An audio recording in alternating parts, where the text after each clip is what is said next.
Joining us on the program is the host of The Doctor Is In, Dr. Ray Guarendi.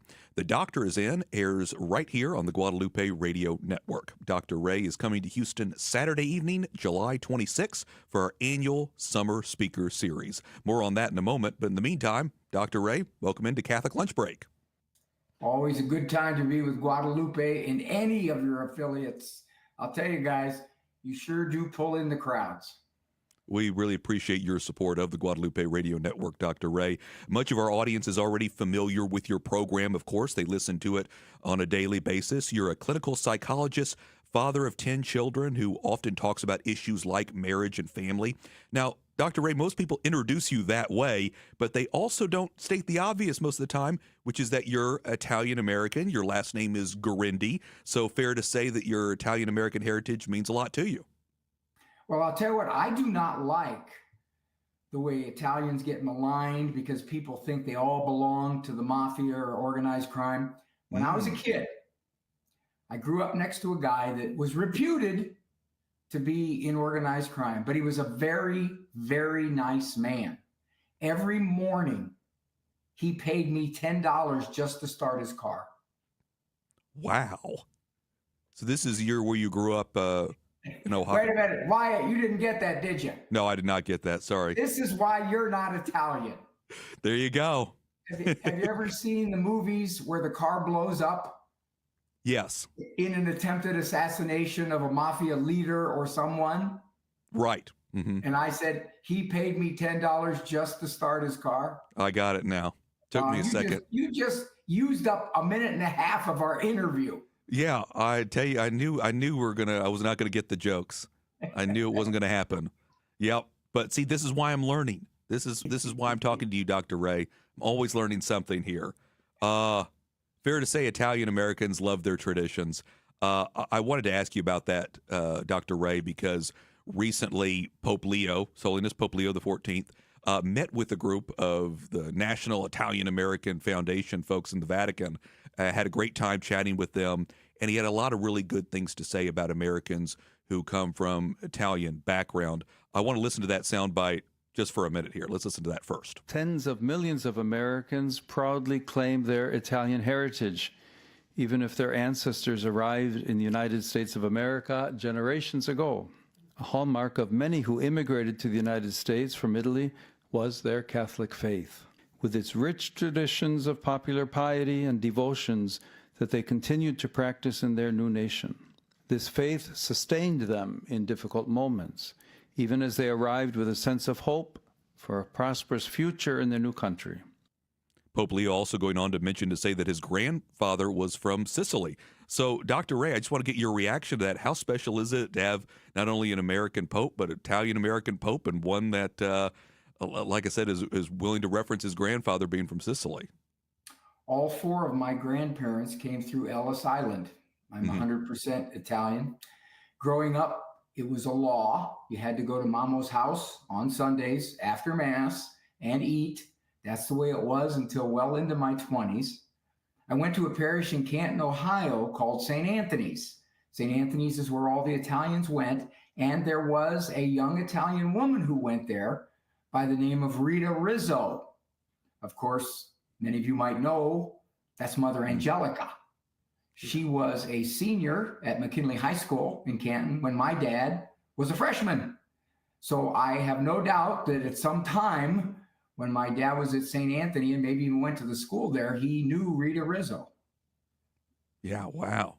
It's a small world after all, isn't it? At least in the Catholic world. I wanted to ask you more, though, about, Pope Leo, because not only did he go on to, again, credit the heritage of Italian Americans, but then earlier this month, also in the month of June, he also talked about issues, Dr. Ray, that's right in line with a number of the things that you were talking about on your show, marriage and family issues. And I want to quote Pope Leo here. He says, marriage, talking about the issue of marriage, is not an ideal, but the measure of true love between a man and a woman. And I think of that being so special, Dr. Ray, because marriage, from what I understand, of course, is not easy. You talk with married couples all the time. I'm guessing you're having to explain to them what true love is, which in many cases is sacrificial. They may not know, Wyatt, exactly what true love is, but they still can do it. I always say to people, it's not so much that you don't know what to do, it's you don't do what you know. So that's the first thing. Mm-hmm. The second thing is, if you can put the other person ahead of yourself, however you can, that's probably the best way to get them to treat you better. Preaching, nagging, arguing, reminding, those don't work too well. If you can actually make yourself, fake it if you have to, be kinder, use better manners, give off more compliments, a few more kisses here and there. Saw a study that said if a spouse kisses his or her spouse going out the door when they go somewhere, it's all that, just that one little act, it can improve the marriage, and they measure it by a lot of ways. So yeah, it's not rocket science, Wyatt. Mm-hmm. It is something that you have to decide as a Christian that the person you may find most difficult to live with is the one our Lord expects you to find ways to treat better. And it'll come back to you. I appreciate your saying treat better, and you can do it even if you can't define what true love is offhand, Dr. Ray, because again, that seems right in line with what Pope Leo has been talking about earlier this month. He talked about, again, families, practical advice for families, acting for parents, for example, acting as if how you want your children to act, for example. Again, talking about what actions you take rather than just how you feel at any moment. And I'm guessing you're having to tell parents that too when they're talking about how to deal with children. In a gentle way, Pope Leo, I think, was saying the Catholic teaching that marriage is the best way to have a family, raise children, get each other to heaven. He was saying that, not that he didn't come right out and say deliberately that if you don't do this, you're bound for hell. But what he did say was, this is the church's teaching, and this is why it works so well. The culture is wrong. When I talk in that summer series, Wyatt, I'm going to talk a lot about getting parents and grandparents to stand strong against a culture no longer on their side. I want to give them self-confidence. I want to give them resolve. I want to give them authority. And I want to make them laugh and laugh. That's what I'm going to do. And I know you will. You've done it for so many Guadalupe Radio Network events. Again, we're looking forward to that. Dr. Ray, what are the consequences of not putting marriage and family in a respected role in our society? If you look at the studies, they're overwhelming. These are secular studies. These are not prompted by religious groups with a religious bent. Secular studies, very clear. The closer you are to God, the happier you are. You have less depression, less anxiety, less drug use, less suicidal ideation, and you have much stronger marriages. And this spills over to your children. So when God says, do it this way, don't do it that way, well, psychology is catching up to him. Wyatt, psychology is saying, oh, well, gosh, that way does work, even though they're not so quick to admit the lawgiver. Tell me about some of the practical values that you've raised your children with. You have 10 children. I'm sure over the years you and your wife have had to work very hard, make some self-sacrifices. What kind of values, what did you try to instill in all of your children? I'm going to speak to dads here for a moment, because it doesn't come as easy to dads. If you're going to have standards that are higher than the culture's, and you're more protective of your children's innocence and childhood than the culture's, as they get older, they're going to notice this. And their impulse might be, how can all those people be wrong and you be right? And they may get resentful. And I tell dads, the most powerful way to counter that is to show all the affection that you can. Lots of hugs, lots of kisses, lots of I love yous. Because if you're going to have standards well above the norm of society, then that message that comes through your affection tells those kids, I'm not doing this to be tyrant dictator of the decade. I'm doing this because I love you so much. Mm-hmm. My son Peter used to play basketball, high school. Before the games, I'd be sitting up in the bleachers, 4 rows up. I'd wait for the right moment while the kids were still horsing around on the floor there. And I'd go down next to the bench. I'd grab Petey. I'd hug him. And I'd kiss him right in front of all those folks. You could see the gasps in those parents' eyes. How can he do that? My kid won't even let me touch him out in public. And I said to Petey, hey, Pete, does that bother you? And he said, would it matter, Dad? I said, no. I'm going to hug you and kiss you anywhere. And he told me later, Wyatt, he said a couple of his teammates came up to him and said, I wish my dad would do that. Wow. Yeah, I believe it. Wow. So it's so important. Well, hopefully that message will be instilled with our audience when you come for our Summer Speaker Series here in Houston. You're going to be speaking at the Lone Star Flight Museum, which is in the Clear Lake area, in the greater Houston area. We're looking forward to having you on July 26th. And being at the Lone Star Flight Museum, we've got lots of vintage planes. We're going to have you speaking at a hangar. And I know you've done something similar to this, Dr. Ray, when you were at the Frontiers of Flight Museum in Dallas before. Do you like vintage planes and seeing World War I, World War II era planes? I spent my high school boarding classes drawing airplanes. Mm-hmm. Which, it says a lot, doesn't it? Yes, yes.